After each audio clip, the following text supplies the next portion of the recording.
हरे कृष्ण। तो फिर से एक बार आप सबका धन्यवाद।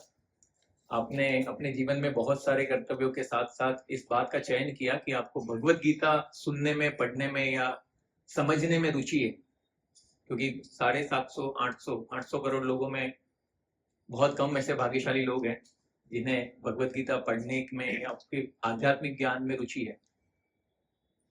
तो अभी अभिषेक प्रभु बहुत अच्छे से कीर्तन कर रहे थे, तो मैं सोच रहा था कि कीर्तन करना वो सीधा आत्मा तक पहुंचता है ना। और वो आत्मा तक पहुंचने में हम कान से सुनते हैं, कान से सुनते हैं। वो हृदय में जो आत्मा है उधर तक पहुंचने के पहले क्या होता है, कान से सुनने के बाद हमारा जो मस्तिष्क है वो आवाज करने लगता है, और जो भी हम सुनते हैं उसका प्रमाण पत्र मांगता है मस्तिष्क। अगर मस्तिष्क उस बात से कन्विंस हो गया कि ये आपके लिए अच्छा है तो ये आपको अलाउ करेगा, आप उसको सुन पाए, है ना। अन्यथा अल्टीमेट पर्पस जो है भक्ति का, वो भगवान का नाम स्मरण और भगवान की कथाओं का श्रवण करना। पर क्योंकि हम भौतिक जगत में है और भगवत गीता का उद्देश्य हम सबको जागरूक करने के लिए, ताकि हम बुद्धि को समझाकर, हालांकि हमारे बस में नहीं है, पर जो भगवान ने मार्ग बताया उसके आधार पर हमारे बुद्धि के तर्क और वितर्क को सुलझाकर, समाधान कर कर हम भगवान की भक्ति में लगाएं, ताकि वो आगे जाकर कोई संशयों को उत्पन्न ना कर सके। क्योंकि संशय हर संबंध, हर पवित्र रिश्ते की जो बूंद, जो नींव होती है, उसको हिला के रख देता है। अगर एक बार आपके माइंड में डाउट आ गया ना, तो फिर वो संबंध ज्यादातर नहीं टिक पाएगा। तो हमने कौन सा चैप्टर कंप्लीट किया रिसेंटली? सेकेंड चैप्टर ना। वाह, चलो सबको याद है। तो सेकेंड चैप्टर हमने कंप्लीट किया, और सेकेंड चैप्टर है essence of Bhagavad Gita, summarisation of Bhagavad Gita, है ना। तो आप लोग में से कितने लोगों को ऐसा लगता है कि मैंने भगवत गीता पढ़ा, या आपने खुद भी ट्राई किया होगा, पहला चैप्टर, दूसरा चैप्टर, जो भी हमने यहाँ पे भी पढ़ा, उसमें कितने लोगों को ऐसा लगता है कि मुझे समझ गया?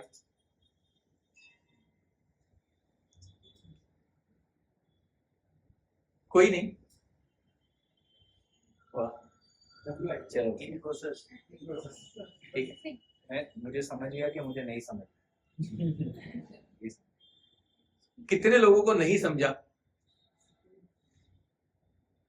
मेरे को खुद को नहीं समझा। तो मैं आप सबको धन्यवाद देना चाहता हूं, क्योंकि हम सब, अगर हम समझते हैं ना कि हमको नहीं समझा है, तो हम सब परंपरा में। क्योंकि थर्ड चैप्टर का मालूम है शुरुआत क्यों हुआ? क्योंकि भगवत गीता का जो एसेंस है वो भगवान ने सेकेंड चैप्टर में बता दिया, पूरा कंटेंट, पूरा समराइजेशन भगवान ने कर दिया। फिर अर्जुन क्या बोल रहे हैं कि मुझे नहीं समझा, है ना। अगर अर्जुन बोल देते कि मुझे समझ गया है, तो फिर थर्ड चैप्टर और 18 चैप्टर पे आने का जरूरत ही नहीं था। क्योंकि अर्जुन ने कहा कि मुझे नहीं समझा है, इसीलिए भगवान को एलैबोरेटिवली एक्सप्लेन करना पड़ा थर्ड से लेके। और थैंक्स टू अर्जुन कि उसने, हालांकि वो नर नारायण है, नारायण उनको समझ भी गया होगा, पर उन्होंने हमारी बुद्धियों को और हम जिस युग में आने वाले हैं उसको सब पे ध्यान में रखते हुए उन्होंने कहा कि हमको नहीं समझा। तो ऐसा बताते हैं, और प्रभुपाद भी कहते हैं कि जो ये कहता है कि मुझे भगवत गीता समझ गया है, उसके वास्तव में समझना चाहिए कि उसको नहीं समझा है। और जैसा अभिषेक प्रभु ने कहा, तो हमको ये समझ में आ जाता है, जितना हम समझते जाते हैं ना, उतना हमें ये समझ में आता है कि जितना मैंने समझा, तो मुझे ये समझा कि मुझे कुछ नहीं समझा। तो वास्तव में वो जो है वो क्वालिफिकेशन है भगवत गीता पढ़ने का। तो आप सब परंपरा में है, और हम सब इसी परंपरा में, अर्जुन की ही परंपरा में, कि अर्जुन ने जो कहा कि मुझे नहीं समझा, इसलिए भगवान ने एक्सप्लेन किया वापस। क्योंकि बुद्धि, भगवान ने सेकेंड चैप्टर में क्या कहा? सेकेंड चैप्टर में कहा कि बुद्धि और तुम्हारा कर्म, मतलब एक्टिविटी, वो दोनों में बुद्धि श्रेष्ठ है, इंटेलिजेंस इज सुपीरियर। तो अर्जुन ने पहले क्या किया था? अर्जुन ने पहले कहा था कि मुझे युद्ध करना ही नहीं है, ठीक है, मतलब टोटली पहले तो उसने वही आर्ग्यूमेंट किया ना, मुझे करना ही नहीं है। लेकिन अभी क्या हो गया? अभी भगवान ने इतना सब सेकेंड चैप्टर बोला, तो वो अभी कंफ्यूज हो गया, है ना। और कंफ्यूजन कब होता है? आप सब लोग बहुत सारे जगहों में जीवन में हम लोग जाते हैं, बहुत सारी कंफ्यूजन होती है। कंफ्यूजन कब होता है? जब ऑप्शंस होता है, जब विकल्प होता है हमारे पास। चाहे आप शॉपिंग मॉल ले लो, है ना, आप कोई खाने के जगह पर रेस्टोरेंट में चले जाओ, जितना ज्यादा आपके पास विकल्प होगा उतने ज्यादा आप कंफ्यूज होंगे। तो अभी अर्जुन को अगर भगवान ने सीधा सीधा बता दिया होता कि भाई ये बात है, तेरे को ऐसा ऐसा करना है, 1 to 10 तक, बस हो गया, तो उसको कोई कंफ्यूजन नहीं होता। लेकिन भगवान ने क्या कहा? तू अपना ड्यूटी कर, अपना कर्म कर, ये तेरा मतलब तेरे को ये करना है। फिर बोला कि नहीं, इससे ना बुद्धि श्रेष्ठ है, इंटेलिजेंस श्रेष्ठ है। तो अभी अर्जुन कंफ्यूज हो गया कि इंटेलिजेंस अगर श्रेष्ठ है तो मेरा इंटेलिजेंस तो बोलता है कि why you want to engage me in the such ghastly war, मैं अपने परिवारजनों को मार दूं, ऐसे कर्तव्य में आज मुझे निमग्न क्यों करना चाहते हैं? मेरी बुद्धि तो ये बोलती है कि नहीं करना चाहिए, इसके सिर्फ मुझे नुकसान ही नुकसान दिख रहे हैं, तो क्यों आप मुझे बोल रहे करने के लिए? तो अभी मैं कंफ्यूज हो गया हूँ, इसलिए आप मुझे क्लियर बताओ। जैसा ध्रुव महाराज ने बोला था ना कि आप मेरी सहायता कर सकते हो तो बताओ भगवान कहाँ मिलेंगे, नहीं तो आप अपने रास्ते में मेरे रास्ते। तो अभी अर्जुन भगवान को क्या बोल रहे हैं कि आप मुझे सीधा सीधा बताओ, जो फर्स्ट से फोर्थ चैप्टर फोर्थ श्लोक का जो हमने देखे उसमें वो पूछ रहे हैं कि आप मुझे क्लियरली बताओ कि मुझे क्या करना है और क्या नहीं करना है। तो थर्ड चैप्टर है ना, जैसे सेकंड चैप्टर का एक्रोनिम था, ठीक है, हम लोग ने क्या किया था, एक्रोनिम गीता था, तो वैसे थर्ड चैप्टर का एक्रोनिम ट्री है, ट्री, TREE, ट्री। तो ट्री का जो पहला टी है ना वो त्याग है, त्याग। तो त्याग मतलब रिनंशिएशन। तो फर्स्ट से लेके 9 जो वर्सेस है वो त्याग के ऊपर है, ठीक है। फिर 10 से लेके 16 जो है वो रेगुलेशंस पे है। फिर 17 से 35 है वो एग्जेम्पलरी पे है। और फिर 36 से लेकर 43 का पूरा चैप्टर है, 43 तक जो है वो इटर्नल एनिमी, हमारा जन्म जन्मांतर से हमारा जो शत्रु है उसके बारे में चर्चा की गई। तो अभी हम जो सेक्शन पढ़ रहे हैं उसका स्पेसिफिक सेक्शन, उसका उद्देश्य ये है कि हम त्याग को वास्तव में समझ पाए।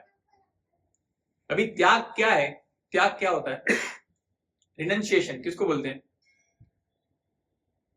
सेफ्रॉन धोती, सेफ्रॉन कुर्ता, तिलक, कंठीमाला, पीछे चोटी, क्या वो त्याग है? त्याग का क्या डेफिनेशन आपके हिसाब से? त्याग क्या है? त्याग किसे कहते हैं? जो आपको प्रिय है वो छोड़ना। ओके, और कोई?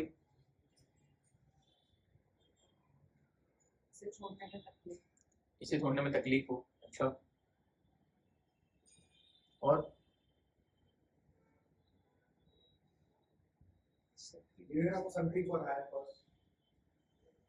ओके, भौतिक सुखों को त्यागना। तो क्या ये किसी व्यक्ति के बाहरी पहरवेश से, उसके वार्तालाप करने के तरीके से, उसके तर्क की शक्ति से, उसकी बुद्धिमत्ता से क्या हम अनुमान लग सकता है कि वो त्यागी? नहीं। क्या हम सोच सकते हैं कि वो त्यागी? अभी हम लोग ने पुस्तक वितरण किया है ना, आध्यात्मिक जीवन में आने के लिए सबसे बड़ा कोई अगर हमें को रोकता है तो वो क्या है बताएंगे आप? कोई हमको अगर कोई रोकता है आध्यात्मिक जीवन को अपनाने से या उसके बारे में जानने से या उसमें संलग्न होने से, क्या रोकता है हमें? क्यों बहुत सारे लोग हैं, हमने कितने लोग को प्रचार करने का प्रयास किया, कोई तो देख के ही मतलब बम दिखा गया और ऐसे भाग गए, कोई अभी कितने लोग ऐसे थे जो एक्चुअली फुटपाथ पे चलना चाहिए, मैं और विशाल को वही देख रहे थे, फुटपाथ पे चलना चाहिए, तो क्योंकि मैं वहां पे धोती कुर्ता और तिलक में खड़ा था तो कितने लोगों ने अपने रास्ते बना लिए, वो मेन रोड से जा रहे हैं। क्या रोकता है हमें आध्यात्मिक?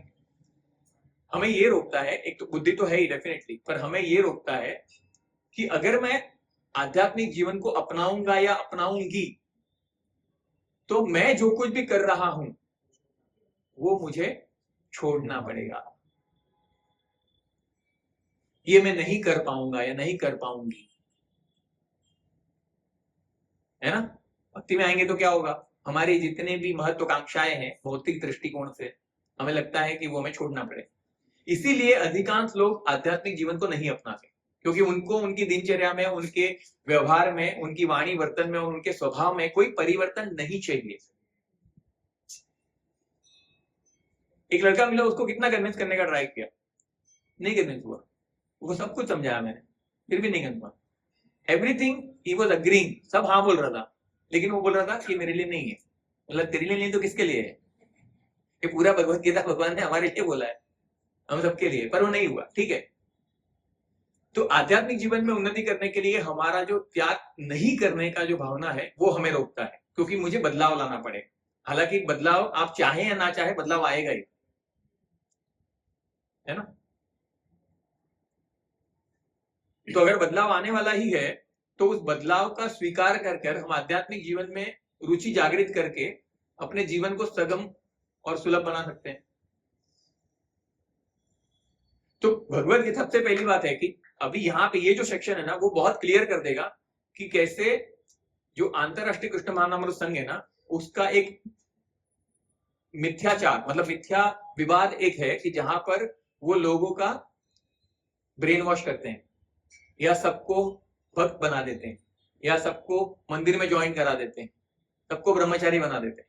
तो वो जो एक मिसकंसेप्शन है ना वो पूरा इस सेक्शन से खत्म हो जाएगा, क्योंकि कृष्णा यहाँ पे बहुत स्पेसिफिकली बोल रहे हैं कि वास्तव में रिनंसिएशन और त्याग क्या है, वो कृष्णा यहाँ पे क्लेरिफाई कर रहे हैं पूरी तरीके से। तो हम देखेंगे इस सेक्शन में कि त्याग का जो डेफिनेशन है, भगवान क्या चाहते हैं आपसे, भगवान को क्या चाहिए आपसे? क्या भगवान चाहते हैं कि आप त्याग करो आपके जो भी धन है, आपका जो भी संपत्ति है, आपके जो भी संबंध है, आपकी महत्वाकांक्षाएं हैं, आपके अच्छे से आभूषण हैं, कपड़े हैं, आपकी इच्छाएं हैं, क्या भगवान चाहते हैं वो सब आप त्याग करें?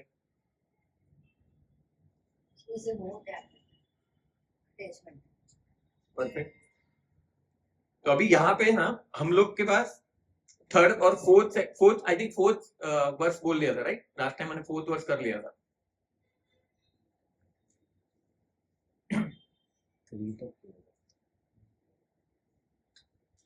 अभी फोर्थ वर्स और थर्ड वर्स का अगर हम देखेंगे ना तो उसका जो एसेंस है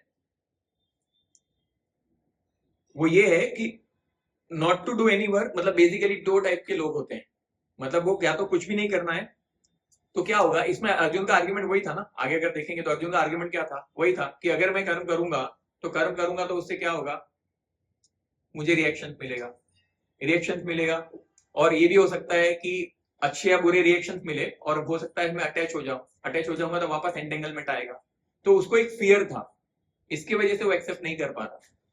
तो ये दोनों का एसेंस वो है। हम फिफ्थ श्लोका से शुरू करेंगे आज।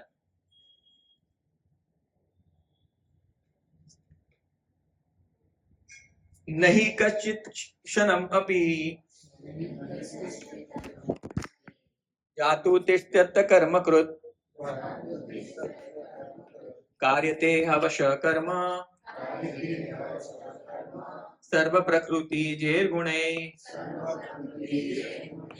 Everyone is forced to act helplessly according to the qualities he has acquired from the mode of material nature. Therefore, no one can refrain from doing something, not even for a moment.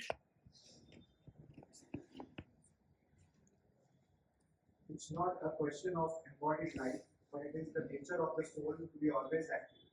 Without the presence of the spirit, the material body cannot move. The body is only a dead vehicle to be worked by spirit soul. It is always active and cannot stop even for a moment. As such, the spirit soul has to be engaged in the good work of Krishna consciousness. Otherwise, it will be engaged in occupations dictated by the illusory energy. In contact with material energy, the spirit soul acquires material modes, and to purify the soul from such affinities, it is necessary to engage in the prescribed duties enjoined in the Shastras. But if the soul is engaged in the natural function of Krishna consciousness, whatever he is able to do is good for it. The Srimad Bhagavatam 1.5.17 affirms this. Yatvatva swadharma charna bhujam हरेर भजन आपको सत्कते ततो यदि यत्र त्वं वदत्रं अबुद्ध अमुष्य किं कुवर्थ अपतो भजन्तं स्वधर्मात्. If someone takes to Krishna consciousness, even though he may not follow the prescribed duties in the Shastra or execute the devotional service properly, or even though he may fall down from the standard, there is no loss or evil for him. But if he carries out all the injunctions for purification in the Shastras, what does it avail him if he is not Krishna conscious? So the purificatory process is necessary for reaching this point of Krishna consciousness. Therefore, sannyasa or any purificatory process is to help reach the ultimate goal of becoming Krishna conscious, without which everything is considered a failure. बहुत clearly specify किया है भगवान ने कि कोई भी जीवात्मा जो इस संसार में आता है ना वो बिना कर्म के कभी रह ही नहीं सकता। मतलब अगर आप ये भी बोलते हैं ना कि मुझे कुछ नहीं करना है तो भी आप कर्म कर रहे हैं, क्योंकि हमारा जो माइंड है वो कंटिन्यू कार्य कर रहा है, हम सोते तभी भी कार्य कर रहा है, तो जो भी हम माइंड में सोचते हैं वो भी एक प्रकार का कर्म है, हम पलक भी झपकाते हैं वो भी कर्म है। तो कोई भी ऐसा नहीं कह सकता कि हम कुछ भी कर्म नहीं कर रहे हैं। तो इसलिए कर्म तो हर एक आत्मा करेगी, क्योंकि उसका नेचर है, उसका स्वभाव है, बंधारणीय उसका स्थिति है, कॉन्स्टिट्यूशनल पोजीशन, कि वो एक्टिविटी करेगा, एक्टिव रहेगा। और एक्टिव रहेगा जो स्पिरिट सोल है ना उसका, जिसको एक्टिव को क्या बोलते हैं, चेतन बोलते हैं ना। तो अगर स्पिरिट सोल चेतन नहीं है, अगर चेतन नहीं है तो फिर वो कार्य कर ही नहीं कर पाएगा, क्योंकि मृत व्यक्ति होता है उसमें पूरा शरीर वही है ना, तो उसमें सिर्फ चेतन नहीं है, उसमें आत्मा जो है, जो एक्टिव है, वो नहीं है, इसके लिए वो कार्यवंत नहीं है। तो इसलिए बाय डिफॉल्ट नेचर क्या है, कार्य करना। अभी कार्य करना, तो कार्य कैसे करेंगे, कार्य अगर आप करेंगे तो अभी आप लोगों ने बहुत लोग को सुना होगा, भगवत गीता का सबसे बड़ा मिसकंसेप्शन लोगों के दिमाग में यही है कि कर्म ही पूजा है ना। बहुत सारे लोग बोलते हैं कि work is a worship. If that is true, so terrorist also is worshipping, robber is also worshipping, सब लोग कार्य कर रहे हैं। तो ये जानना जरूरी है कि वास्तव में जो कर्म है वो किस तरीके का होना चाहिए, तब जाके वो वर्शिप बनता है ना। तो अभी यहाँ पे अर्जुना को सब कुछ छोड़ देना था, और ये ज्यादा इंपॉर्टेंट है। हम जो भी कर्म करते हैं, यहाँ पे क्या बोला है कि शास्त्रों में जो प्रिस्क्राइब ड्यूटी है वो। अब हम कैसे जाने कि शास्त्रों में प्रिस्क्राइब ड्यूटी क्या है। तो शास्त्रों में वर्णाश्रम का सिस्टम का मेंशन किया हुआ है, ठीक है, वर्णाश्रम सिस्टम के आधार। अभी व्यक्ति को उसके निर्धारित कर्म क्या है ये कैसे पता चलेगा, आपसे क्या अपेक्षित है, आपको क्या करना है। आप बोलेंगे मैं जॉब करता हूं, जॉब करना कर्म है। हम बोलेंगे हाँ है, जॉब करना कर्म है। तो क्या होगा, जॉब करेंगे तो क्या होगा, उससे पैसे मिलेंगे, डेफिनेटली आपका भरण पोषण होगा, बट उसके साथ साथ में आप और एक साइकिल कर्म का इनिशिएट कर रहे हो। तो हमको कौन सा कर्म करना चाहिए, अभी शास्त्रों में लिख दिया गया हर व्यक्ति को। अभी जैसे बताया कि कोई भी व्यक्ति बिना कर्म के नहीं रह सकता, अभी इसलिए आवश्यक है कि हर व्यक्ति अपना कर्म करेगा। अब हर व्यक्ति अपना कर्म करेगा तो उसे पता कैसे चलेगा कि क्या मुझसे ये कर्म अपेक्षित है, क्या मुझे ये करना है या नहीं करना है, वो कैसे पता चलेगा उसको। तो इसीलिए उसको शास्त्रों का मार्गदर्शन लेना पड़ेगा कि उसके लिए क्या निर्धारित कर्म है जो उसे करना है। और हर व्यक्ति को अपने अपने स्वभाव के अनुसार कार्य करना चाहिए। अभी आप अपने स्वभाव के विपरीत कार्य करेंगे ना, तो अधिक समय तक उस क्षेत्र में, उस फील्ड में और उस कार्य में आप रुचि जागृत नहीं कर पाएंगे और वो कार्य को नहीं कर पाएंगे। इसलिए बहुत आवश्यक है कि आप अपने स्वभाव के अनुसार कर्म करिए। अभी अर्जुन ने क्या बोला, उसको सब कुछ छोड़ देना था, है ना, सब कुछ छोड़ के बोला मैं जंगल में चला जाऊंगा, मुझे किसी को ना मारना है, ना मुझे कुछ चाहिए, कुछ भी नहीं चाहिए, मैं चला जाऊंगा। लेकिन वो कौन है, क्षत्रिय है। क्षत्रिय का धर्म क्या है, अन्याय के विरुद्ध। क्षत्रिय मतलब, क्षत्रिय का मतलब क्या होता है, क्षय, मतलब उन लोगों का क्षय करे जो त्रायते, मतलब जो त्रास देते हैं उनका क्षय करे, उसे क्षत्रिय कहा जाता है।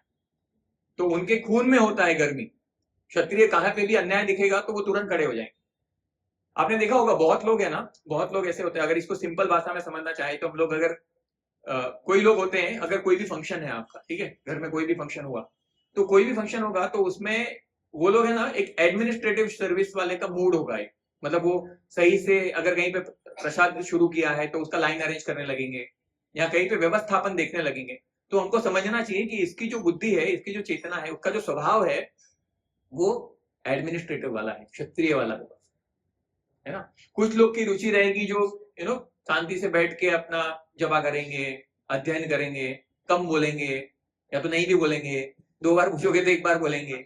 वो लोग की रुचि ज्यादा अध्ययन में रहती है, बुक में रहती है। कितने लोग ऐसे हैं कि आपको दिन भर आप उनको बुक के साथ रख दो, पूरे दिन आपको सताएंगे भी नहीं, खाना पीना भी नहीं मांगेंगे, इतना बुक से प्रेम होता है।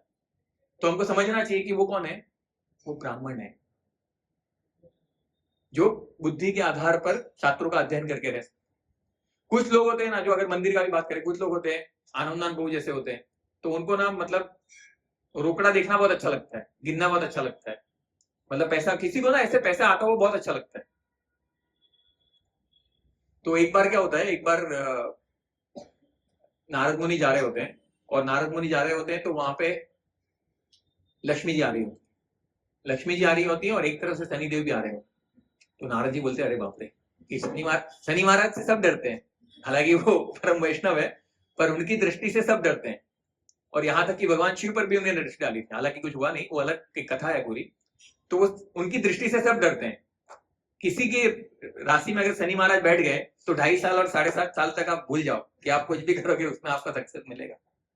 हालांकि वो परम वैष्णव है, तो आ रहे थे दोनों, तो वहां से आते हुए उन्होंने लक्ष्मी जी को भी देखा और इनको भी देखा। तो अभी लक्ष्मी जी भी आए और शनि महाराज भी आए, तो दोनों आ रहे थे, उसमें नारद मुनि को प्रणाम किया और नारद मुनि ने भी प्रणाम किया, और फिर नारद मुनि को पूछा कि आपको हम दोनों में से देख के कौन ज्यादा सुंदर लगा, कौन ज्यादा मतलब किसको आपने आपने मिलने की इच्छा हुई, किससे बात करने की इच्छा हुई, कौन ज्यादा सुंदर दिख रहा है। तो नारद मुनि बोले अरे यार ये कहां फंसा दिया, एक तरफ तो बॉस की वाइफ है और एक तरफ शनि महाराज की दृष्टि है, तो क्या बोले। नारद मुनि दुविधा में पड़ गए।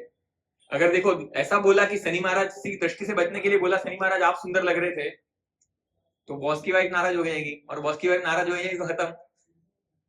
और अगर बॉस की वाइफ को बोला कि आप सुंदर दिख रहे थे, तो शनि महाराज दृष्टि गड़ाए बैठे ही हैं, तो करने का क्या।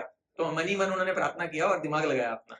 उन्होंने क्या बोला उन्होंने बोला कि देखो दोनों ही सुंदर हो, पर शनि महाराज जब जा रहे थे ना तो वो सुंदर लग रहे थे, और लक्ष्मी जी जब आ रही थी तो वो सुंदर लग रहे थे। तो मतलब उन्होंने निष्कर्ष निकाल लिया, तो दोनों खुश हो गए। ऐसे भी हमारे जीवन में शनि महाराज जब जाते हैं तब सुखी होते हैं ना, और लक्ष्मी जी जब आती हैं तो सुखी होते हैं।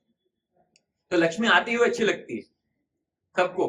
तो कोई लोग का नेचर होता है कि लक्ष्मी अगर आ रही है तो उनको गिनने में, तो बेसिकली हमको समझना चाहिए कि वो है, वो वैश्य है ना। और कुछ लोग रहेंगे वो मतलब अपने स्वभाव के अनुसार वो बोलेंगे कि आप करिए, मैं आपको असिस्ट करता हूँ, मैं आपकी सेवा करता हूँ, मैं आपके साथ में रहूंगा, आपको हेल्प करूंगा। तो हमको समझना चाहिए कि वो शूद्र के, हालांकि शूद्र बोलना अभी थोड़ा सा रिस्की है, पर हमारे वर्णाश्रम में उसका वर्णन किया गया है।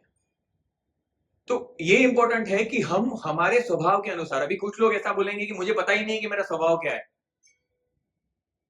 तो स्वभाव नहीं पता है तो आप कुछ भी एक तरीके से, फिर क्या होता है, फिर ट्रायल एंड एरर चलता है। आपके स्वभाव के अनुसार आप कार्य करेंगे तो आपको हो सकता है कि कुछ, अभी सबसे ज्यादा क्या होता है मालूम है, सबसे ज्यादा इंजीनियरिंग जो है ना, इंजीनियरिंग, उसमें मैक्सिमम पीपल इंजीनियर बनने के बाद उनको पता चलता है कि साला मेरे लिए है ही नहीं इंजीनियरिंग, है ना। मेजोरिटी आप देखना कहीं पे भी जितने भी इंजीनियर को मिलोगे ना, वो एंड में यही बोलेंगे खत्म करने के बाद, बोले यार मेरे लिए था ही नहीं इंजीनियरिंग, तो फिर किया क्यों। क्योंकि समझ में नहीं आता है कि हमको कौन सा लाइन लेना है, क्या करना है।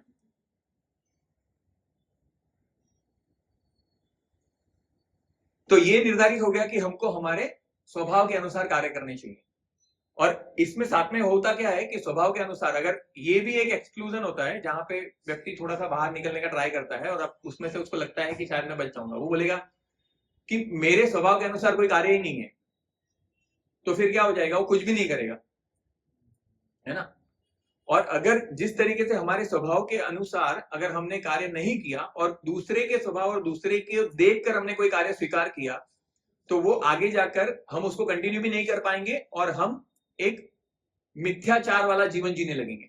तो यहाँ पे जो 6th वर्स है ना, उसमें कृष्णा बहुत हैवीली बोल रहे हैं, एकदम स्ट्रांगली बोल रहे हैं कि कौन ये, जैसा मैंने बोला कि ये सेक्शन जो है वो त्याग पे है, तो यहाँ पे स्पेसिफिकली मेंशन कर रहे हैं कि वास्तव में जो व्यक्ति त्याग के आधार पर जो रिनंशिएशन का जीवन जीता है, वो वास्तव में अगर उसके मर्म को नहीं समझा है और बाहरी तरीके से अगर वो त्याग का जीवन जीता है, तो उसका बहुत बड़ा पतन हो जाए, तो उसे क्या कहा जाएगा, ढोंगी कहा जाएगा। ये कृष्णा खुद बोल रहे हैं 6 वर्स में, वो बहुत क्लियरली किया है भगवान ने।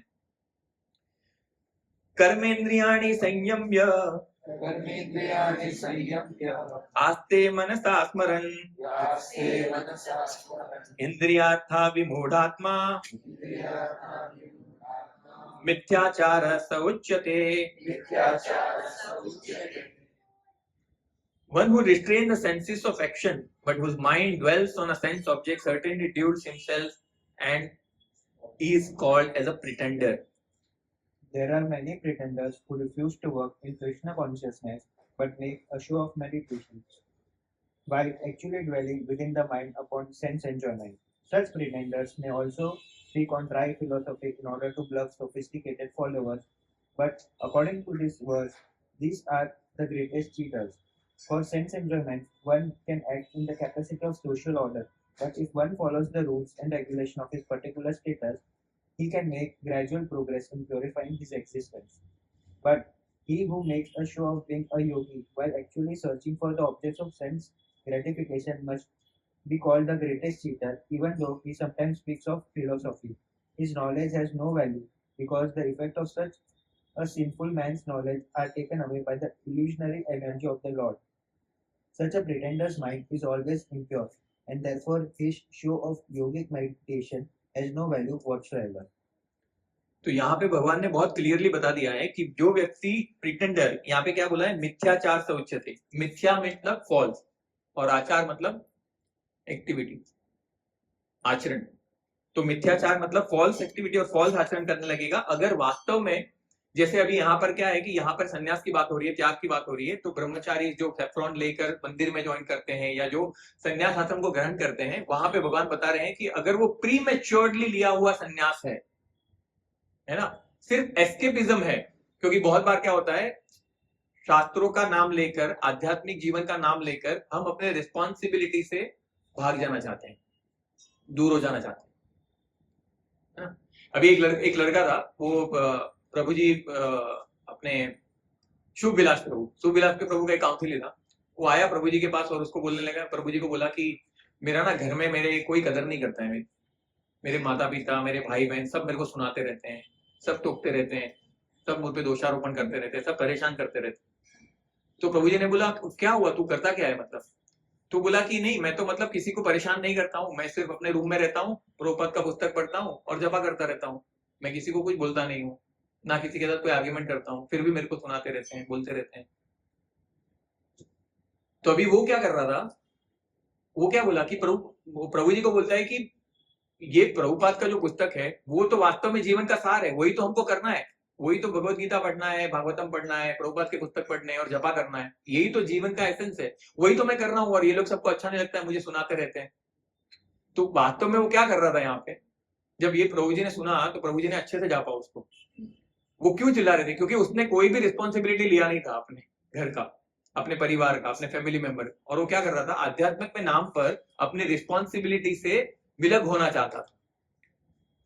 तो ये एस्केपिज्म है। तो अगर आपने प्री मैच्योर्डली अगर संन्यास लिया है, प्री मैच्योरली रिनाउंस किया है, हालांकि हमारे पास रिनाउंस करने के लिए कुछ है नहीं, बट फिर भी अगर हम रिनाउंसिएशन की बात करते हैं, त्याग की बात करते हैं, तो अगर उसमें परिपक्वता नहीं हुई है तो फिर आप क्या बन जाएंगे? मिथ्याचारी, प्रिटेंडर। मतलब अनफॉर्चुनेटली हम लोग यहाँ पे देखते हैं ना, तो क्या होता है, समाज में भी बहुत सारे ऐसे उदाहरण हैं जहां पर सेफ्रॉन कपड़े पहनकर आपको ऐसी गतिविधियां करते हुए लोग दिखेंगे जहां पर देखने के बाद आपका भरोसा सेफ्रॉन से उड़ जाएगा, साधु से उड़ जाएगा। इसलिए देखिए, आप अभी जो भी वर्णाश्रम सिस्टम में जो भी साधु होते हैं, उनसे लोग, कुछ वर्ग है जो उनका रिस्पेक्ट करता है, पर कुछ वर्ग है जो उनको किस तरह से देखता है कि ये सब ढोंगी होते हैं, ये सब मिथ्याचारी होते हैं। ऐसा क्यों होता है? क्योंकि उन्होंने वो परिपक्वता हासिल नहीं की है, प्राप्त नहीं की है। और परिपक्वता कब आती है? हम 7th वर्ष में देखेंगे। परिपक्वता कब आएगी? जब आप रेगुलेटेड स्टिपुलेटेड कार्य को करते रहेंगे, तब वो कार्य करते करते आपका प्यूरिफिकेशन होगा, शुद्धिकरण होगा। शुद्धिकरण करेंगे तो आपका जो डिजायर है वो शुद्ध होगा, और डिजायर शुद्ध होगा तो आपके कार्य शुद्ध होंगे। तो प्री मैच्योर्डली लिया गया त्याग आपको मिथ्याचारी बना देगा, और परिपक्वता के लिए शुद्धिकरण आवश्यक है। और शुद्धिकरण कैसे होगा? शुद्धिकरण जब आप समाज में रहेंगे तो वर्णाश्रम सिस्टम में सारा समाधान दिया हुआ है, जब आप उसमें रहेंगे तो आपका हर प्रकार से शुद्धिकरण होगा। तो 7th वर्ष में हमको पता चलेगा कि एक्चुअली में क्या भगवान कहना चाहते हैं।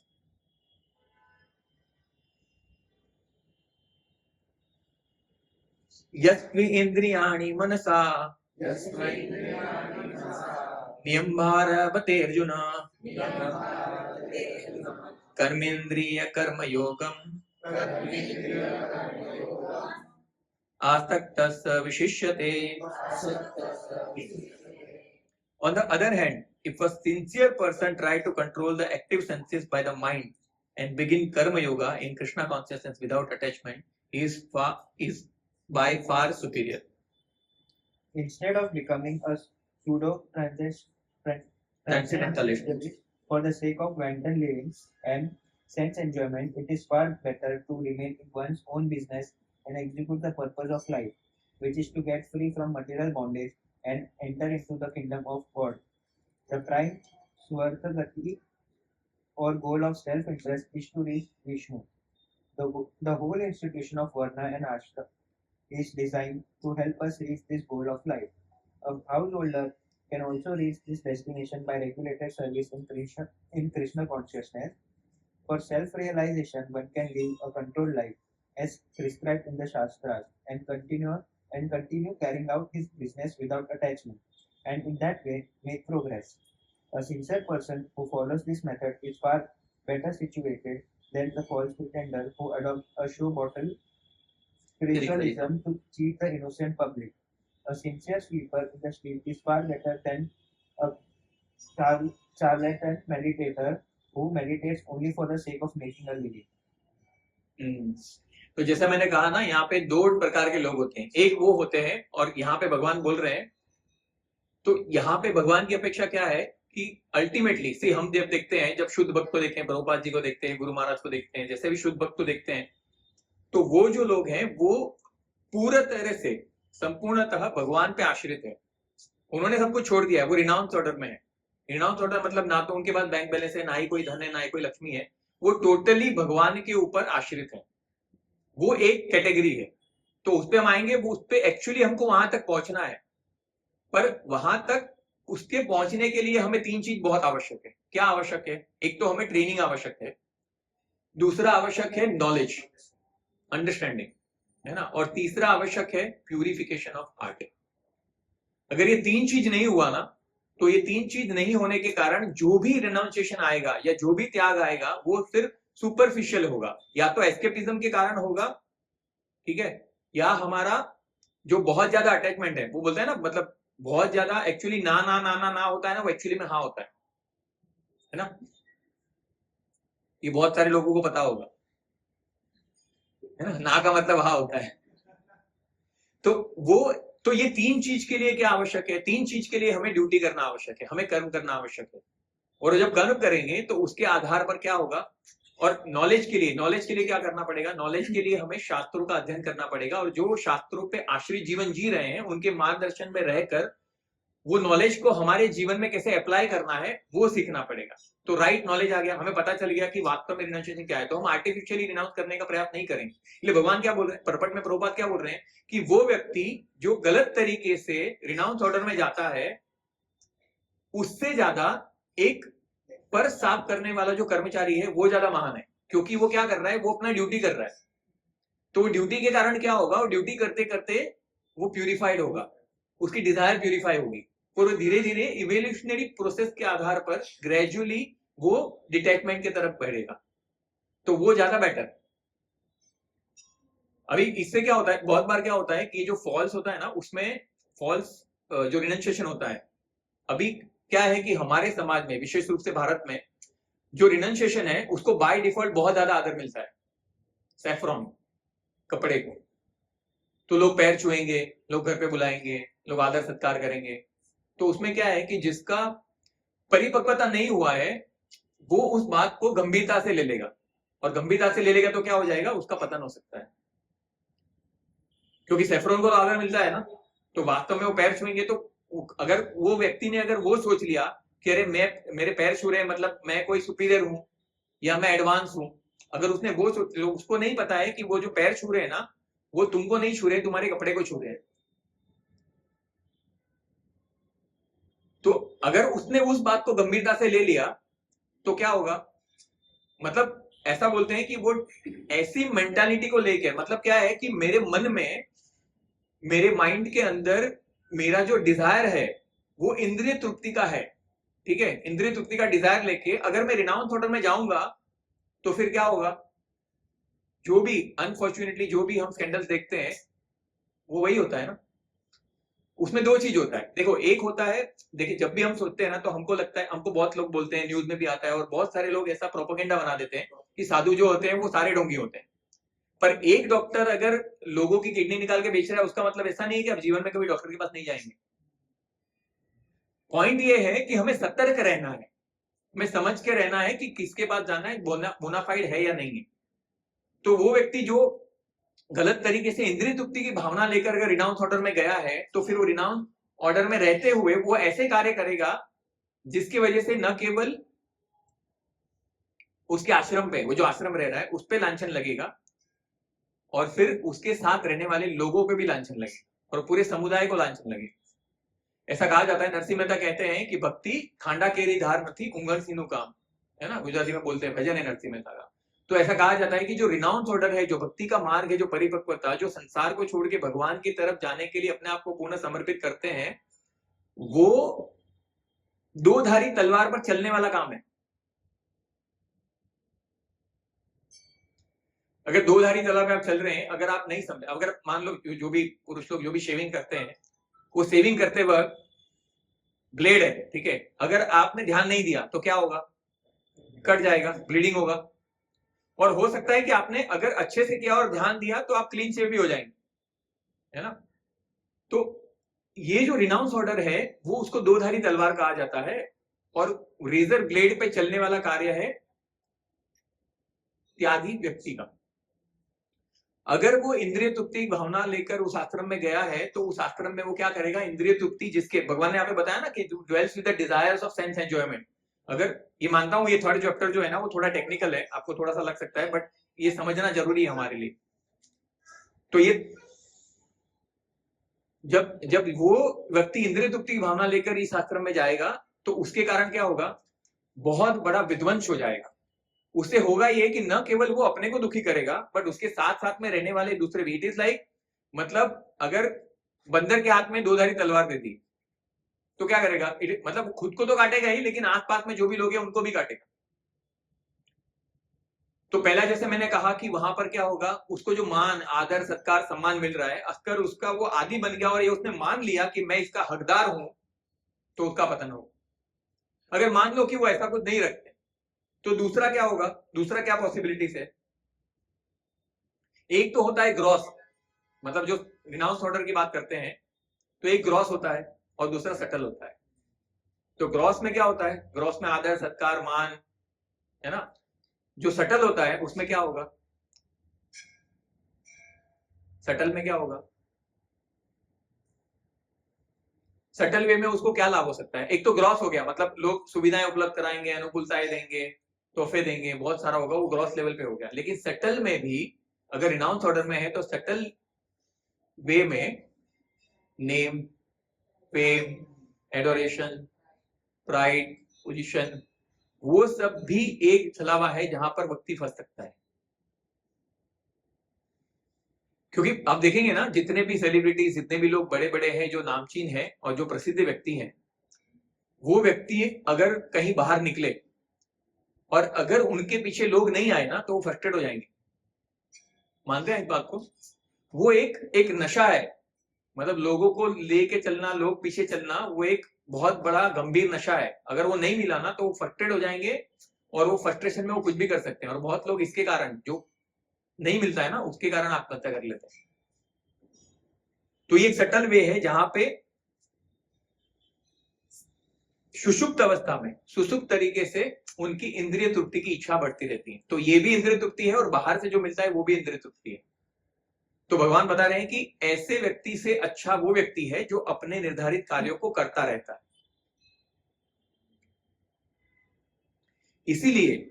इसीलिए ये वर्णाश्रम जो धर्म है ना, वर्णाश्रम सिस्टम, जहां पे हर व्यक्ति के लिए अकोमोडेशन है, पूरा वर्णाश्रम सिस्टम इसी तरीके से बनाया है ताकि, क्योंकि जैसा हमने पहले भी डिस्कस किया है, हम क्या करते हैं, हम इच्छा लेके इस संसार में आते हैं। हम सब में इच्छा है कि नहीं, सब लोग में, हमारे में कुछ ना कुछ इच्छा है, ठीक है। अब वो इच्छा है तो आप क्या करेंगे, इच्छा को पूर्ति करने के लिए कार्य करेंगे।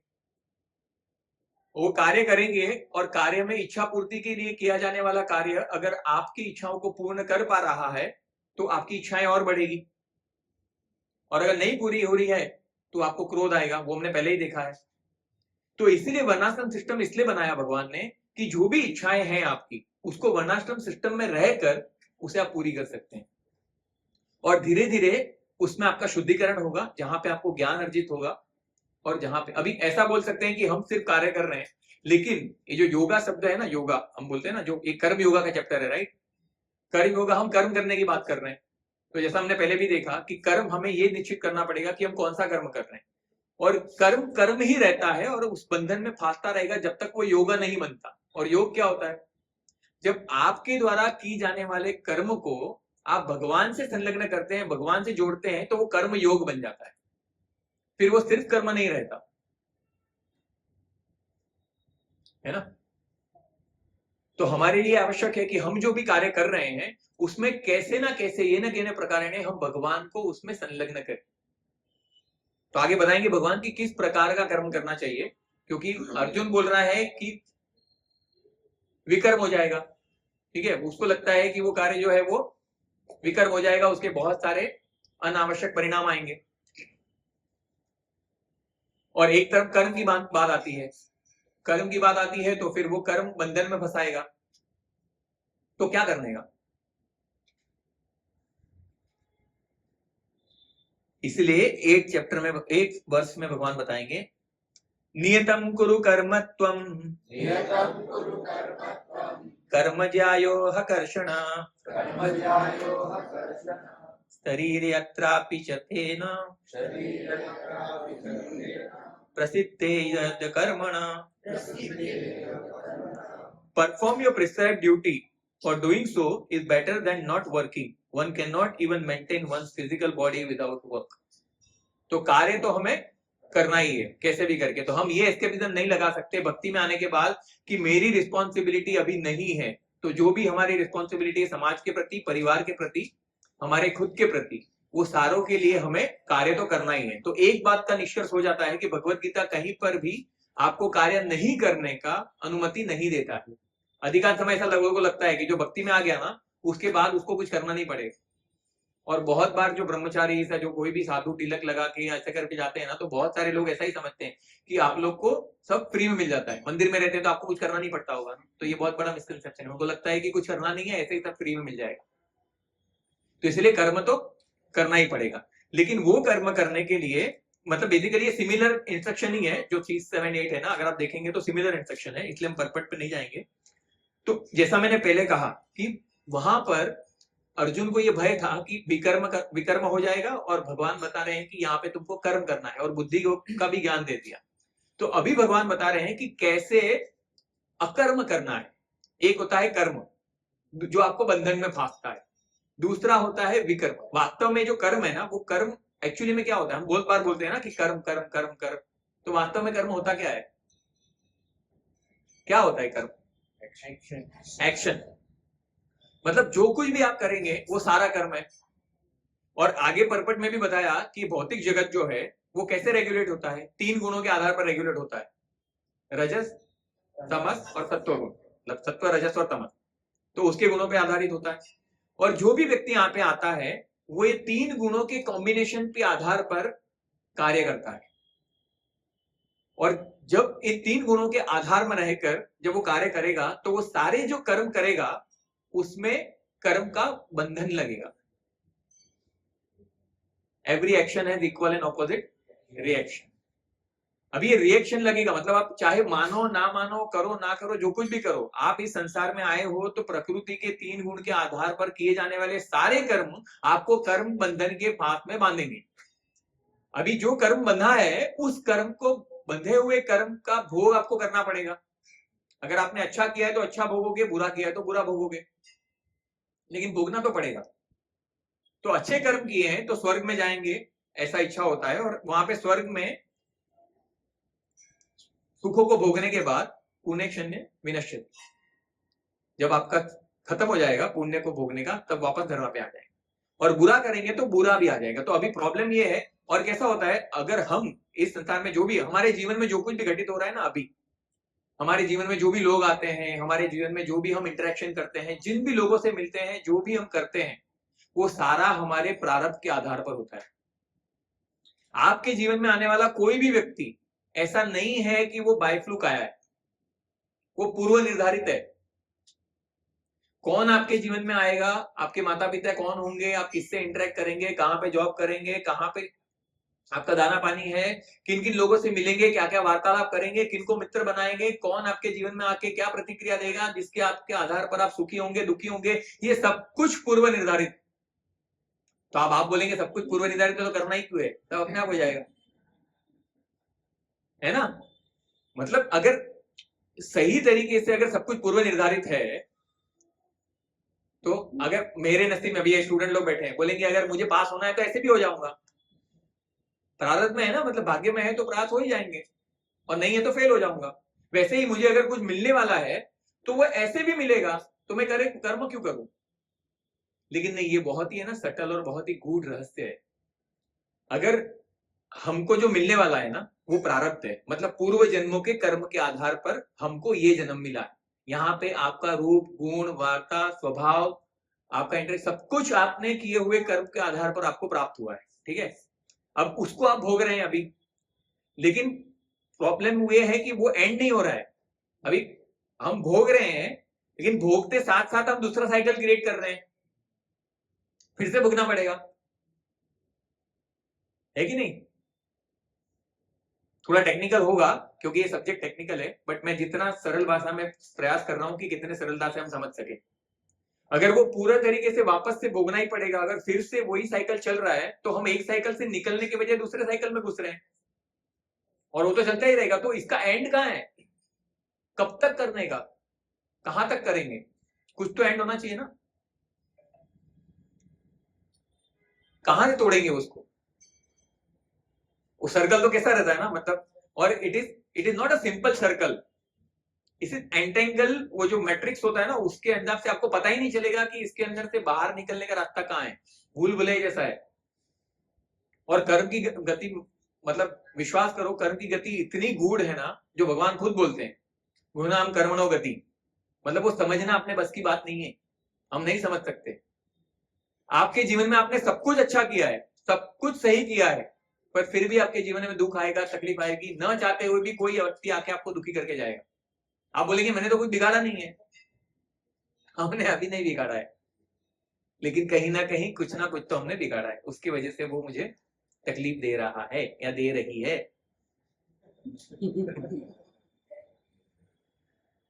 तो अभी इससे निकलेंगे कैसे? अभी जैसे कर्म की बात की, तो कर्म वो होता है जो हम करते हैं, और जिसका शास्त्रों में उल्लेख है उसमें दो चीज होती है, एक कर्म होता है और एक विकर्म होता है। विकर्म क्या होता है? विकर्म वो होता है जो आपको शास्त्रों ने निषेध किया है, जो आपको नहीं करना है, वो वाले कर्म, उसको विकर्म कहा जाता है। और जो हम करते हैं वो तो कर्म है ही। तो जैसा मैंने बताया, कर्म करोगे और विकर्म करोगे, दोनों करोगे, दोनों में फंसोगे, तो अभी करने का क्या? अकर्म।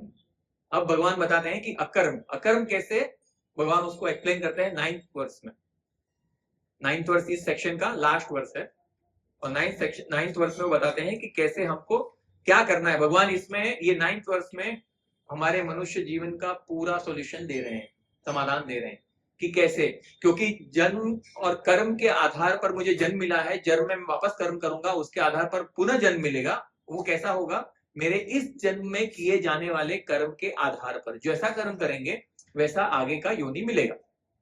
तो हमें इस अगर साइकिल में से निकलना है, इस वर्तुल में से बाहर आना है, तो हमें ऐसे कर्म करना होगा कि जो हम भोग रहे हैं वो तो भोगे ही, है ना, लेकिन उसके साथ साथ कोई नया हिसाब चालू ना हो, ताकि हम जो स्टॉक है ना उसको एग्जॉस्ट कर दे। और एक बात मान लो कि भगवत धाम जाने के लिए, भक्ति करने के लिए, भगवान के पास वापस जाने के लिए हमको न्यूट्रल होना है, जीरो होना है, जीरो। पॉजिटिव भी नहीं चाहिए और नेगेटिव भी नहीं चाहिए। नेगेटिव करेंगे नर्क जाएंगे, पॉजिटिव करेंगे स्वर्ग जाएंगे। तो दोनों से, स्वर्ग और नर्क से ऊपर है ना भगवान का धाम, तो वहां पे न्यूट्रल बने। तो भगवान इसलिए बता रहे हैं कि कैसे कर्म करोगे तो तुमको जो दूसरा साइकिल है वो नहीं लगेगा, मतलब कर्म के बंधन में आप नहीं फंसोगे, है ना। वो 9th वर्ष है, आज के दिन का लास्ट वर्ष है। यज्ञार्थ कर्मणोऽन्यत्र लोकोऽयं कर्म बंधन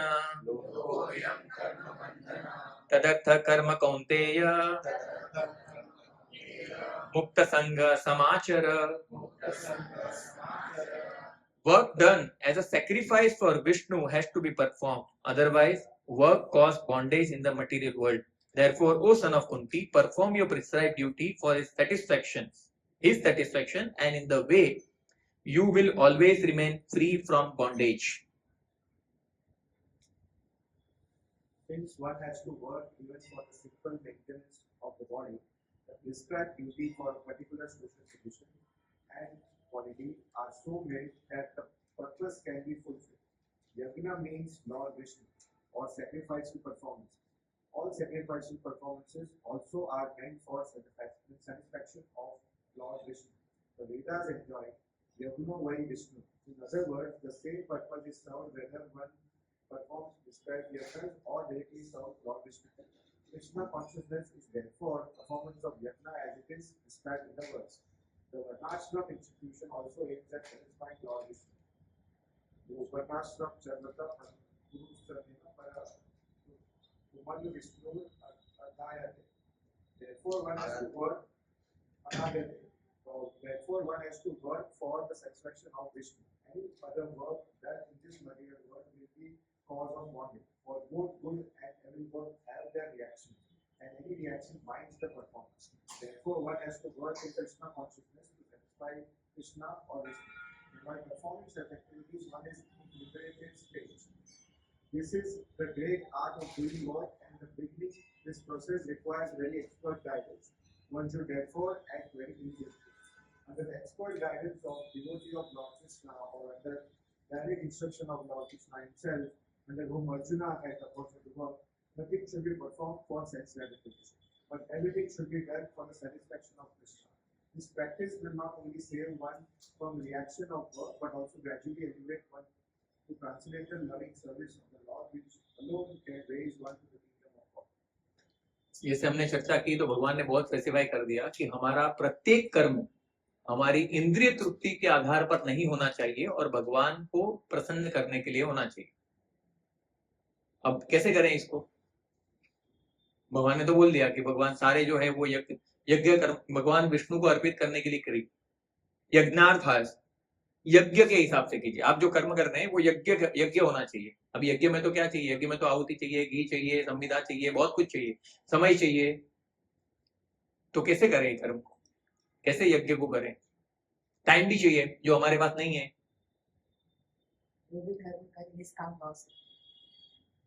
निष्काम भाव से कैसे करेंगे बताइए, एक उदाहरण दीजिए। कृष्ण कॉन्शियस के याद रखिए कि आप जो कर रहे हैं भगवान कर रहे हैं। हाँ सही। तो हम जो भी कार्य करते हैं ना, जैसे अधिकांश समय यहाँ पर जो है वो गृहस्थ हैं, ठीक है, तो गृहस्थ लोग के पास एक विशेष अनुमति रहती है कि वो अपना जो भी प्रत्येक कर्म कर रहे हैं उसमें वो भगवान को सम्मिलित करें। उनका जो जीवन है ना, उनके परिवार में, उनके हर संबंध में वो भगवान को प्राधान्यता दे, भगवान को पहले रखे। इसलिए आप देखेंगे ना, इस्कॉन की कोई भी डिवोटीज के घर पे जाएंगे ना तो उनका जो अधिकांश घर होता है उसमें सबसे पहले सेंटर ऑफ अट्रैक्शन जो होता है वो ऑल्टर होता है भगवान का। भगवान को केंद्र में रखते हैं। हम जो कुछ भी करेंगे वो भगवान के लिए करेंगे। बहुत सारे लोगों का ऐसा नियम है कि घर से जब बाहर निकलते हैं ना तो ठाकुर जी के सामने खड़े रहते हैं, ठाकुर जी को बोलते हैं कि मैं अपने कर्तव्य पथ पर जा रहा हूँ, आप अपनी शक्ति, बुद्धि और मेरा मार्गदर्शन कीजिए। भगवान को साथ लेकर निकलते हैं और फिर रात को आके भगवान को रिपोर्ट करते हैं दिन कैसा रहा, क्या रहा। ये जो है ना, ये आपका व्यक्तिगत संबंध भगवान के साथ बनाता है। और ऐसे हमारे मंदिर में और बहुत सारे उदाहरण है जहाँ पे एक विशेष रूप से दयाल चंद्र प्रभु का वर्णन आता है। महाराज का क्लास टॉक में वर्णन आता है, पुराज बिहारी प्रभु ने भी बहुत बोला है। तो दयाल चंद्र प्रभु जो है वो उनके मतलब बहुत ही वरिष्ठ भक्त है हमारे राधा गोपीनाथ समुदाय में, जहाँ पर वो उनकी बेटी डॉक्टर है और 2 लड़के, 1 बेटी, और मतलब 5 लोग थे। तो उनके घर में बहुत वर्षों से आज तक हर बार 4:30 बजे सुबह रोज मंगल आरती होता है और सारे घर के सदस्य हैं वो सब उपस्थित रहते हैं। मतलब 4:30 बजे शंख बजना मतलब बजना ही है, कुछ भी हो जाए। हम ये बोलते हैं ना कि आज प्रोग्राम में लेट हो गया तो कल लेट उठूंगा, कल लेट उठूंगा। उनके घर वैसा नहीं। जन्माष्टमी के दिन भी, जन्माष्टमी में जनरली 2-3 बज जाता है, लेकिन फिर भी 4:30 बजे उनके घर पे शंख बजता ही। अभी आनंदनाथ प्रभु का देखेंगे, हमने सबने देखा है, पूरा आधे से ज्यादा घर। उषाम प्रभु के घर पे देखोगे, हर जगह पे हम देखेंगे तो भगवान को केंद्र में रखा गया है। क्यों? क्योंकि सारे कर्म, सारी एक्टिविटीज भगवान को केंद्र में रख के जब किए जाएंगे तो हम लोग को क्या डर क्या होता है ना कि अगर भगवान के लिए अगर हम कर रहे हैं तो साथ में आप बोलोगे कि साथ में भगवान को ऑफरिंग कर रहे हैं, लेकिन प्रसाद तो मजा तो तू कर रहा है ना। हम क्या करते हैं, मुझे पाव भाजी खाने का शौक है, मैं पाव भाजी बनाऊंगा और गौर नेता को ऑफर करूंगा, है ना। एक्चुअली में मतलब हमें जो खाना होता है वो हम बना के भगवान को अर्पित करते हैं ना। ऐसा तो नहीं कि भगवान को क्या खाना है वो बना के उनको अर्पित करते हैं। मतलब हमारी जो इच्छा है उसको हम करते हैं, बट वो भी ठीक है। मतलब भगवान वही बोल रहे हैं, ठीक है, किसी ना किसी प्रकार से हम भले हमको जो खाना है, लेकिन हमने प्रायोरिटी क्या दिया, हमने भगवान को पहले अर्पण किया कि आपने जो दिया है वो हम आपको अर्पण कर रहे हैं और उसको एज अ प्रसाद के रूप में ले रहे हैं।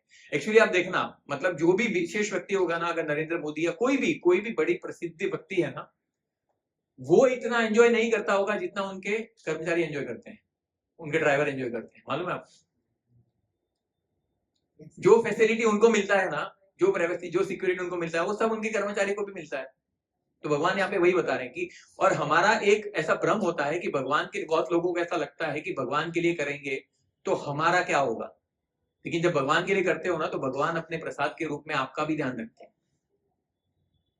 और यहाँ पे हमने, मतलब जैसे अभी यहाँ पे जो दो बात आई, अगर एक गृहस्थ की बात आती है और यहाँ पर एक बात आती है एक संन्यास आश्रम की, मतलब जो ब्रह्मचारी हैं जिन्होंने मंदिर ज्वाइन किया हुआ है, तो वहां पर दोनों की रिस्पॉन्सिबिलिटी अलग अलग है, दोनों अपने अपने कार्य कर रहे हैं। तो अभी इसमें प्रश्न आता है कि कहीं पे ऐसा होने लगता है कि कौन श्रेष्ठ है। क्या गृहस्थ श्रेष्ठ है क्योंकि वो कमाते हैं, बाहर जाते हैं, लोगों से इंटरेक्शन करते हैं, तो लगता है कि यार वो श्रेष्ठ है।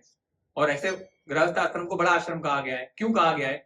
इसलिए नहीं कहा गया है कि वो धन कमाए और अपनी इंद्रियों की तृप्ति करे, इसलिए कहा गया है कि गृहस्थ आश्रम में उसको भगवान ने उत्तरदायित्व दिया है कि वो जो धन अर्जित करते हैं उसको भगवान के और भक्तों में सेवा में संलग्न करे। वो जो दूसरे जो आश्रम है ना, वो गृहस्थ आश्रम के ऊपर आश्रित हैं, तो अपने कमाए हुए धन से कुछ पोर्शन हम जब डोनेट करते हैं, दान करते हैं, तो वो दूसरे आश्रमों के यूज में आता है। इसलिए अगर आप देखेंगे ना, तो यहाँ पर दोनों में अगर मैंने पहले जैसे बताया कि दोनों आश्रमों में जहां पे भी आपके अंदर प्राइड आ गया कि मैं धन कमाता हूं, मैं अर्जित करता हूं, तो आपके पतन का कारण बन सकता है। इसीलिए राधा गोपीनाथ मंदिर में आप देखेंगे ना, तो राधानाथ महाराज ने जब से शुरू किया मंदिर, तब से लेकर उनका जो बेसिक मूल जो है ना, वो महाराज ने ऐसा रखा है कि जहां पर कोई भी एक आश्रम किसी दूसरे आश्रम को ना तो नीचा दिखाता है, ना ही किसी आश्रम की निंदा करता है। मतलब ब्रह्मचारी को ये इंस्ट्रक्शन है कि ब्रह्मचारी को गृहस्थ को अपने माता पिता तुल्य मानना चाहिए, उनको रिस्पेक्ट करना चाहिए। और गृहस्थों को भी अलग अलग से जब लेक्चर लेते हैं महाराज, तो महाराज जी बताते हैं कि गृहस्थ लोगों को भी ऐसा नहीं है कि जो ब्रह्मचारी है वो हम पे आश्रित है, हम इसका पालन पोषण करते हैं, हम पैसा देते हैं, हम डोनेशन देते हैं, इसकी वजह से वो लोग पल रहे हैं। नहीं, वो लोग ने, आप सोचिए, अपने व्यक्तिगत जीवन को भगवान की सेवा में लगाया, अपनी महत्वाकांक्षाओं को, अपने परिवार को, सब कुछ छोड़ा है उन्होंने। हमारी सब बहुत सारी जो इच्छाएं है ना, जब हम पूरी करते हैं, वो सब कुछ छोड़ के भगवान की सेवा में संलग्न हुए हैं। तो वो कहीं पे भी ऊंचे या नीचे नहीं है। इसी प्रकार से हमको महाराज ने इंस्ट्रक्शन दिया और उसी आधार पे जो सारा कांग्रीगेशन है वो आज फल फूल रहा है। तो अभी भगवान के प्रति कर्म जो करना है, वो भगवान के प्रति किए जाने वाले कर्म को हम कैसे उसमें रुचि जागृत कर सकते हैं। तो इसका ना एक बहुत सुंदर उदाहरण आता है शास्त्रों में, जहां पे आपको पता है ना, हम लोग 4 संप्रदाय हैं। 4 संप्रदाय में रामानुजाचार्य संप्रदाय जो आता है, यहाँ पर श्री संप्रदाय के अंतर्गत, तो वहां पर जो थे, वहां पे धनुदास करके एक भक्त थे। मतलब एक भक्त तो बाद में हुए वो, पर धनुदास करके एक व्यक्ति थे। वो व्यक्ति जो थे वो अपने, मतलब वो वहां पे लोकली, वहां पर एक लड़की थी, उससे बहुत आसक्त थे। और इतने आसक्त थे, उनके अगर सुनेंगे उनके बारे में तो आपको लगेगा कि मतलब कोई भी होगा इस समय का व्यक्ति भी इतना आसक्त तो नहीं होगा। वो क्या करते थे मालूम है? वो जब वो लड़की के साथ होते थे ना, तो वो लड़की के साथ वो उल्टे उल्टे चलते थे, उसको छाता देते थे, और उसको एक समय के लिए भी उसको ऐसा नहीं लगता था कि मैं उसको बिना देखे रह पाऊंगा। तो वो अगर लड़की ऐसे चल रही है तो धनुर्दास से वो उल्टे चलते थे, और कितने लोगों को अपने झपाटे में लेते रहते थे, ऐसे उल्टे चलते थे उसको देखते देखते, कि मतलब इसको देखना मेरे जीवन का उद्देश्य है, इसको देखे बिना मैं नहीं रह सकता हूं। उसकी सुंदरता के प्रति इतने आसक्त थे। तो वहां पर श्रीरंगम में रंगनाथ जी का बहुत सुंदर मंदिर है। तो वहां पे रामानुजाचार्य भगवान का जो एक शोभा यात्रा निकलता है, वो शोभा यात्रा निकल रहा था, और उसमें ये जो धनुदास थे वो भगवान का शोभा यात्रा हो रहा है, तो भगवान का गुणगान कर रहे हैं, और वो लड़की के पीछे चल रहे हैं और उल्टे उल्टे चल रहे हैं उसको छाता लगाकर। तो जब रामानुजाचार्य थे ना, रामानुजाचार्य ने देखा कि रामानुजाचार्य ने देखा कि अरे यार ये मतलब भगवान का इतना सुंदर शोभा यात्रा चल रहा है और उसमें ये क्या लड़की के पीछे पड़ा हुआ है। तो फिर है ना अलग से उनको बुलाया बाद में कि उनको बताया कि अरे आप इतना भगवान का सुंदर इतना शोभा यात्रा चल रहा है और आप ये मतलब ये लड़की के पीछे इतना आसक्त और ऐसे उल्टे। तो बोलते हैं मेरा कोई कसूर नहीं है। वो बोलते हैं कि मुझे इसका जो रूप है ना मैं समझ ही नहीं सकता कि इससे भी कोई सुंदरता हो सकती है, मतलब इस सुंदरता को देखे बिना मैं रह नहीं सकता। तो रामानुजाचार्य ने क्या किया, वो तो कृपामंत थे ही, सन्यासी, उन्होंने क्या किया, उन्होंने बोला कि अगर मैं आपको इससे अधिक सुंदरता दिखाऊं तो बोला कि अपने को कोई प्रॉब्लम नहीं, अपन तो सुंदरता के पुजारी हैं, मतलब इससे अच्छी सुंदरता मिली तो अपन उसको देखने लगे। तो रामानुजाचार्य ने क्या किया, रामानुजाचार्य ने मनी मन भगवान रंगनाथ से प्रार्थना किया, है ना। रामानुजाचार्य मतलब श्री संप्रदाय के प्रमुख आचार्य, जिनकी परंपरा में श्री संप्रदाय चल रहा है। तो भगवान से प्रार्थना किया और उन्हें रंगनाथ का, आप देखेंगे तो वहां पर श्रीरंगम में रंगनाथ जी का बहुत सुंदर विग्रह है जो भगवान लेटे हुए हैं। तो उनसे प्रार्थना किया और इनको रंगनाथ के पास लेके गए प्रार्थना करने के बाद कि ये ऐसे आ सकते हैं। और भगवान ने अपने कटाक्ष नेत्रों से इतने सुंदर रूप का दर्शन कराया कि वो सोच ही नहीं सकते थे कि मेरी जो प्रियतमा है उससे अधिक कोई सुंदर हो सकता है। जब उन्होंने भगवान रंगनाथ की सुंदरता को देखा तो भाव विभोर हो गए और आंखों से आंसू बहने लगे और उनको लगा कि मतलब मैंने क्या कर दिया, पूरे अपने जीवन को व्यर्थ कर दिया कि ऐसा कोई सुंदर हो सकता है। मतलब भगवान भी, सारी सुंदरता इस संसार में जो भी दिखती है वो भगवान से ही आती है।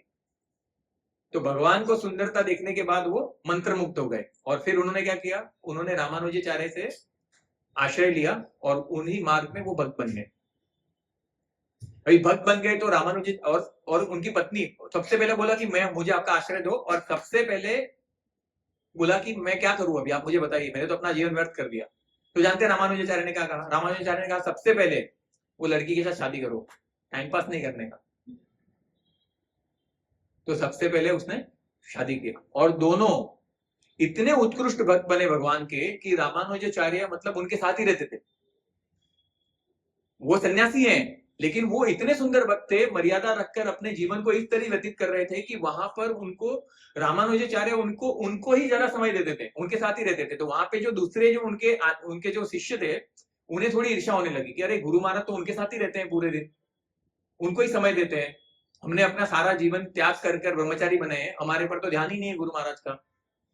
और वो तो गृहस्थ हैं, गृहस्थ लोग क्या करते हैं, वो तो सेंस एंजॉयमेंट करते रहते हैं, उनमें क्या इतना गुरु महाराज आ सकते हैं, ऐसा उनको लगने लगा। अभी रामानुजाचार्य तो गुरु है, उनको तो पता चल गया कि ये लोग ऐसा ऐसा सोचते हैं, उनकी निंदा करते हैं, उनके बारे में ऐसा ऐसा बोलते हैं। तो उन्होंने क्या किया, उन्होंने रामानुजाचार्य ने बोला कि अभी ना इनको मेरे को लेसन सिखाना पड़ेगा, मतलब कुछ तो बताना पड़ेगा इनको। तो उन्होंने क्या किया, आश्रम में जहाँ पे रहते थे ना वहां पे उनके कोई विश्वासु व्यक्तियों को बुला के उन्होंने क्या किया, आश्रम में जाएंगे ब्रह्मचारी, आप लोग तो नहीं जाएंगे, लेडीज तो नहीं जा सकती, लेकिन जो लोग जाएंगे वो देख सकते हैं कि वहां पे उनके कोपिन होते हैं, गमछे होते हैं, टॉवेल होते हैं, वो सब पड़ा रहता है, सूखता रहता है, मतलब एक ही जगह यूज कर।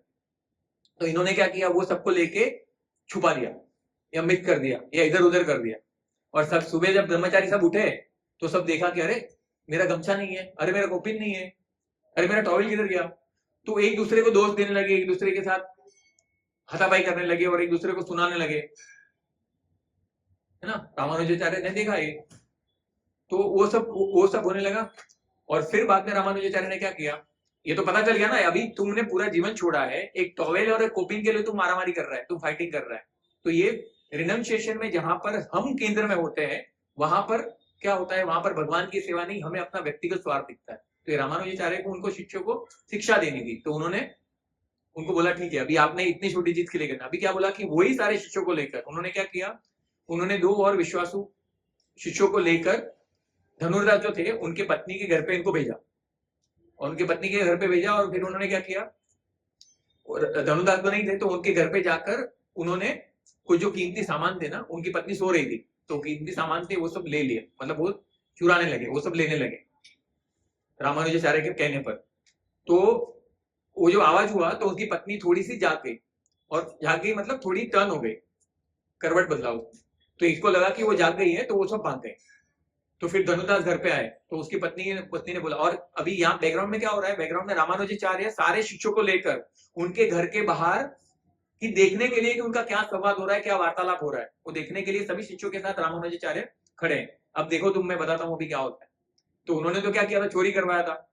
तो आके जैसे ही आए तो उसने, उसकी पत्नी जो थी वो कितनी सुशीला थी, उसने अपने पति को ये नहीं बोला कि जो गुरु महाराज है उनके जो शिष्य आए थे उन्होंने चोरी किया।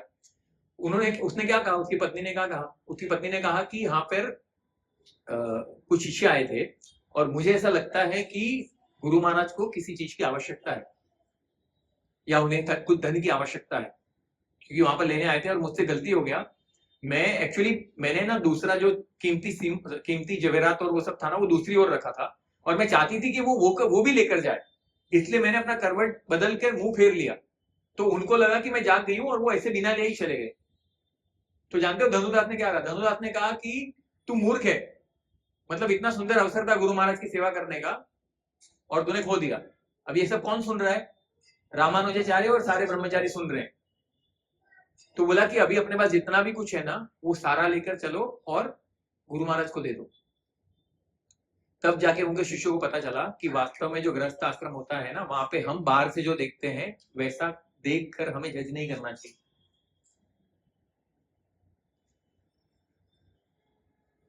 अभी ब्रजबिहारी प्रभु बहुत बार एग्जाम्पल देते हैं, बहुत बार बोलते हैं कि जब मैं शुरू में आए थे वो मंदिर में, तो मंदिर में आए थे तो पहले ही दिन उनका चप्पल गायब हो गया।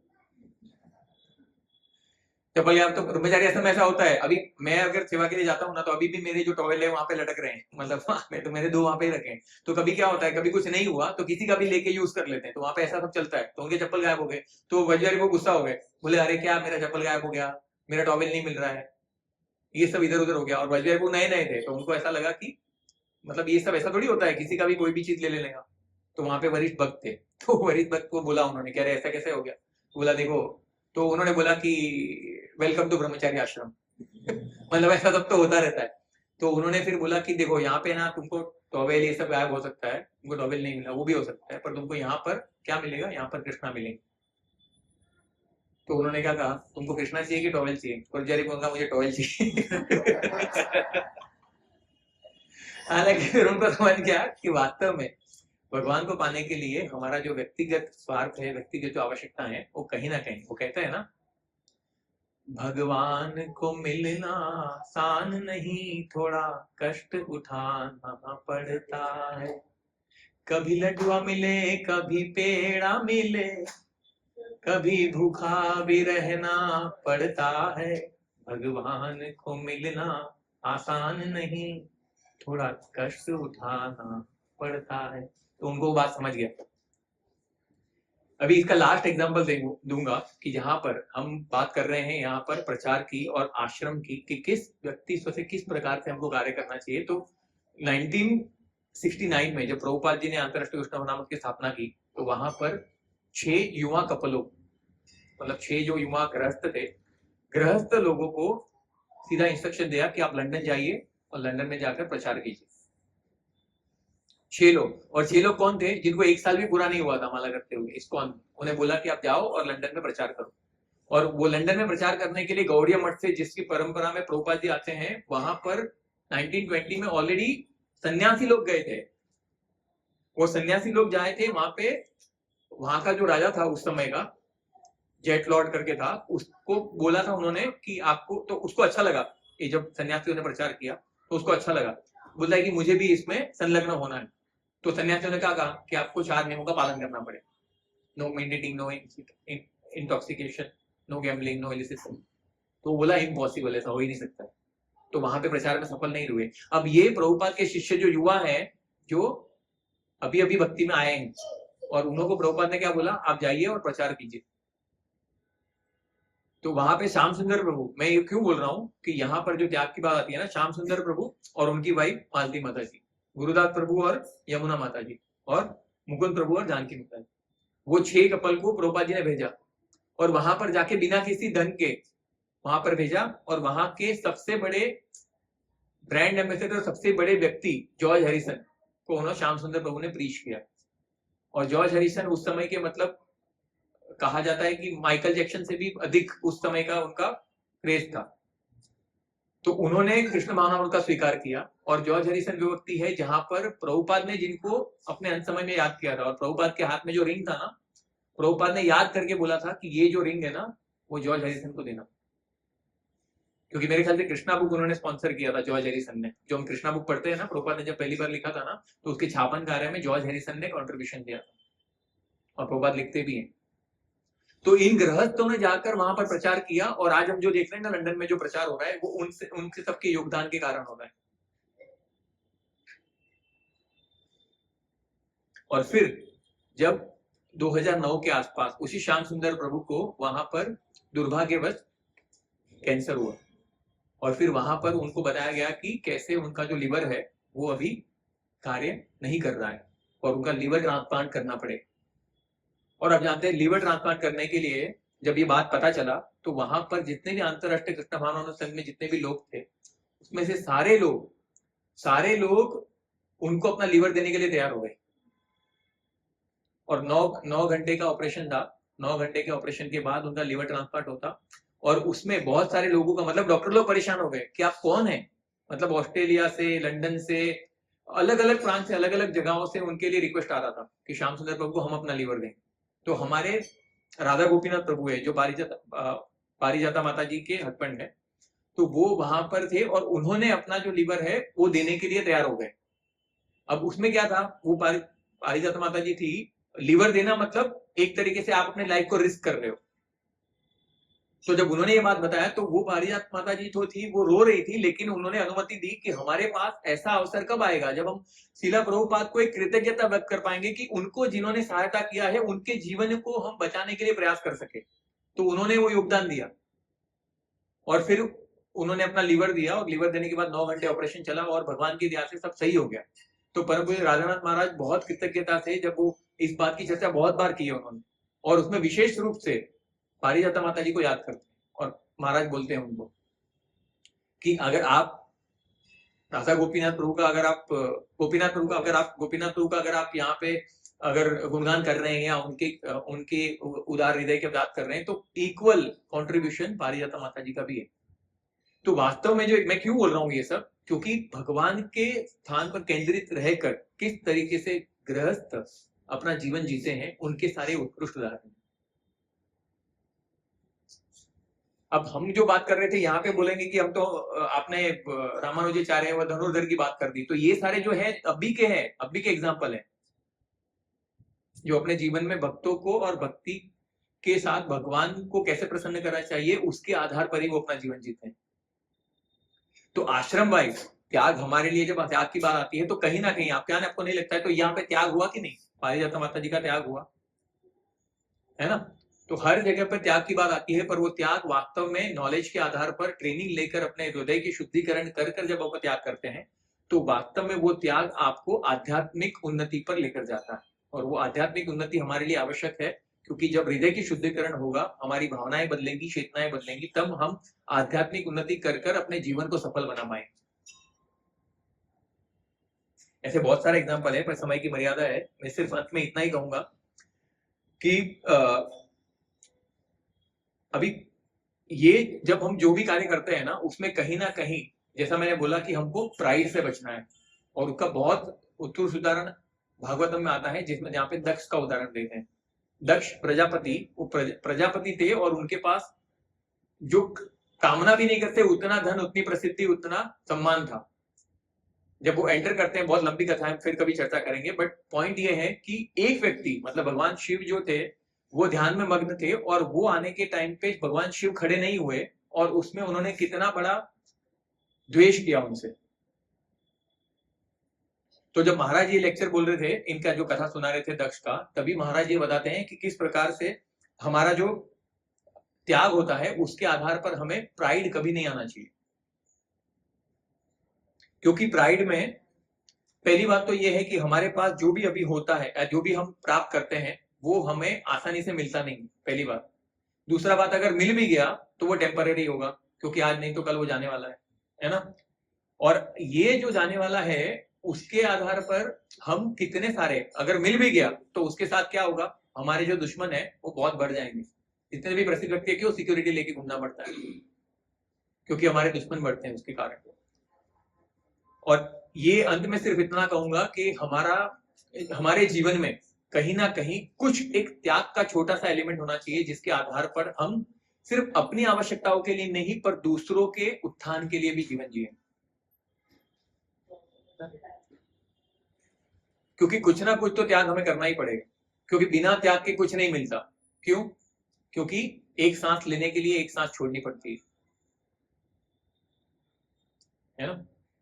तो मैं बस वही विनती करूंगा कि कहीं ना कहीं हम हमारे जीवन में एक छोटा सा त्याग, वो चाहे अपने व्यक्तिगत स्तर पे हो, वो आएगा तो क्या होगा, हमें दूसरों का भलाई और दूसरों के प्रति परोपकार करने की कामना हमारे यहाँ आएगी, और उससे हमारा जो व्यक्तिगत केंद्रीय स्थान पर हम है उसकी जगह पे हम दूसरों को देखेंगे। जब तक ये भाव नहीं आएगा ना, तब तक हम भक्ति में उन्नति नहीं कर सकते। आप सबका बहुत बहुत धन्यवाद। हमने एक सेक्शन कंप्लीट किया है, 1 to 9 सेक्शन, जहाँ पे त्याग की बात है। आगे जब हम नेक्स्ट चैप्टर में जाएंगे तो हम रेगुलेशंस के बारे में बात करेंगे, 3rd चैप्टर। ठीक है, हरे कृष्ण।